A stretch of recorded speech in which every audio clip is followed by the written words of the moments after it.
من همیشه سر کلاسام به بچه‌ها یه سری تمرین میگم جدا از تمرین‌های اصلیشون که فکر میکنم اینا کمک میکنه به اینکه در واقع اونها رو توی مسیر قرار بده که عکاس بشن یا عکاس بهتری بشن. هر چقدر گشتم توی یوتیوب یا جاهای دیگه چیزی پیدا نکردم در مورد اینا.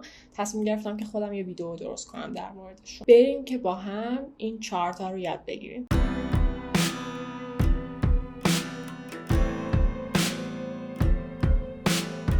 سلام، من منام. اومدم که بهتون 4 تا تیپ یاد بدم که باهاش عکاس بهتری بشین. بیشتر محتواهای آموزشی که در مورد عکاسی من میبینم در واقع میان بخش فنی ماجرا رو بهمون یاد میدن. این که مثلا چجوری با دوربین کار کنیم، چجوری پورتری خوبی مثلا بگیریم، چجوری توی طبیعت عکاسی کنیم یا چیزهای این شکلیه که اتفاقا خیلی محتواهای خوبی هن. اما چیزی که میخوام بهتون امروز بگم در واقع از نظر خودم بیس ماجراست و فکر میکنم که خیلی مهمه که قبل از این که ما قسمت فنی رو یاد بگیریم به این 4 تا نکته توجه کنیم.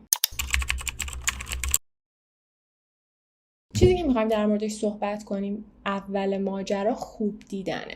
از نظر من خوب دیدن چیزی شامل سلیقه شخصی شما و در واقع آگاه بودن و هوشیار بودن موقع دیدنه. این آگاهی موقع دیدن باعث میشه که خوب نگاه کنید. خوب اینجا منظورم خوب یا بد نیستا، منظورم آگاهانه دیدنه. برای اینکه شما یک نگاه آگاهانه شکل بدین باید از یه سری از راه‌ها کمک بگیرین که برسین به اون خوب دیدنه. اولین نکته، عکس خوب دیدن رو بیارید توی روتین زندگیتون. یکی از تمرین‌هایی که من همیشه به هنرجوها میدم و خودم هم همیشه انجام میدم اینه که تو روز حداقل یک تایم خیلی کوتاهی هم شده وقت بذارید و شروع کنید عکس‌های خوب ببینید. یه لیست درست کنید از عکاسای معروف دنیا. این لیست هی گسترده‌تر میشه خودش به مرور زمان. مثلا شما یکی از عکاسای معروف رو پیدا می‌کنید، سرچ می‌کنید که عکاسای مورد علاقه اون کی بودن و این لیست هی گسترده تر میشه. این عکس خوب دیدن چشم شما رو تربیت میکنه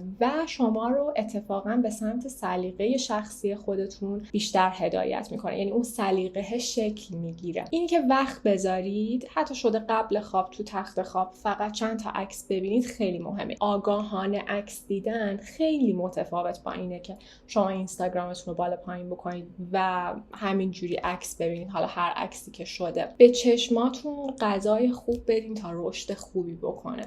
دومین نکته، فیلم خوب دیدن اندازه عکس دیدن برای یک عکاس واجب و لازمه. من آخر هر جلسه سر کلاسام یه فیلم معرفی میکردم که بچه‌ها آخر هفتهشون رو با اون فیلم اختصاص بدن. معمولا جلسه بعد که میومدیم در مورد فیلم میشستیم با هم دیگه صحبت میکردیم. خیلی بهتون کمک میکنه بچه‌ها فیلم خوب دیدن. آدما معمولا بار اول که یه فیلمو میبینن به سناریوی اون بیشتر توجه میکنن تا به موارد دیگه. یه لیست درست کنید.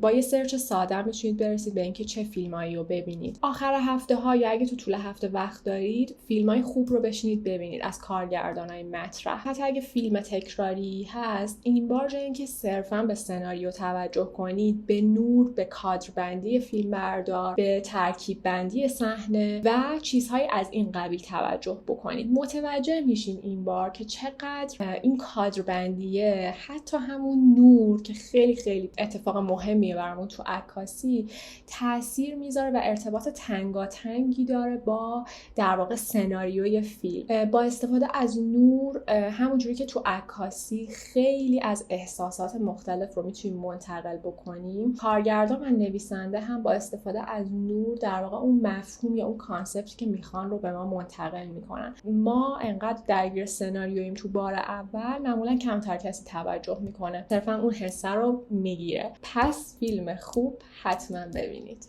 سومین نکته، بگرد منبع الهامتو پیدا کن. به نظر من هیچ نسخه مشترکی برای آدم‌ها وجود نداره که منبع الهامشون یا همون دریچه خلاقیتشون رو پیدا بکنن. برای هر کسی یه چیزیه. برای یکی ادبیاته، برای یکی طبیعته، برای یکی معاشرت کردن با آدمای دیگه و شنیدن داستان‌هاشونه، عکس دیدنه و چیزهای از این قبیل. بگردین اون منبعی که دریچه خلاقیت شما رو باز میکنه رو پیدا بکنید. خب این یه چیز شخصیه، کاملا مربوط به شماست و اصلا مشترک نیست بین هممون. میتونه حتی چند تا باشه، چند مورد از اینا باشه. میتونید مثلا از مدیوم های دیگه هنر کمک بگیرید تا اون خلاقیت در واقع دوباره توی شما جرقه بزنه و شکل بگیره. انقدر بگردیم تا پیداش بکنیم. چهارمین و آخرین چیزی که میخوام بگم استمرار و تمرینه. به نظر من یکی از سخت‌ترین کارهایی که مجبوریم توی بزرگسالی انجام بدیم برای رسیدن به موفقیت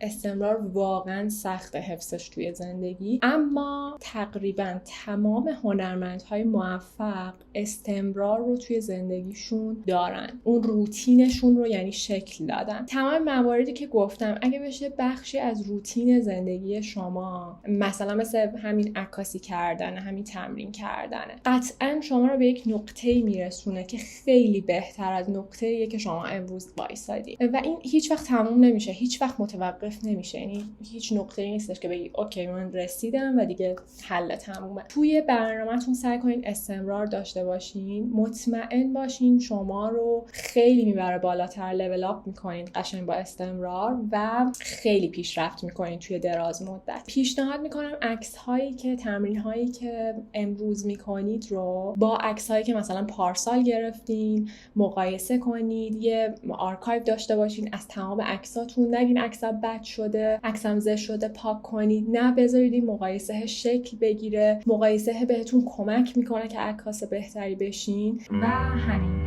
امیدوارم که از این 4 نکته استفاده بتونید بکنید. مرسی که ویدیو رو دیدید.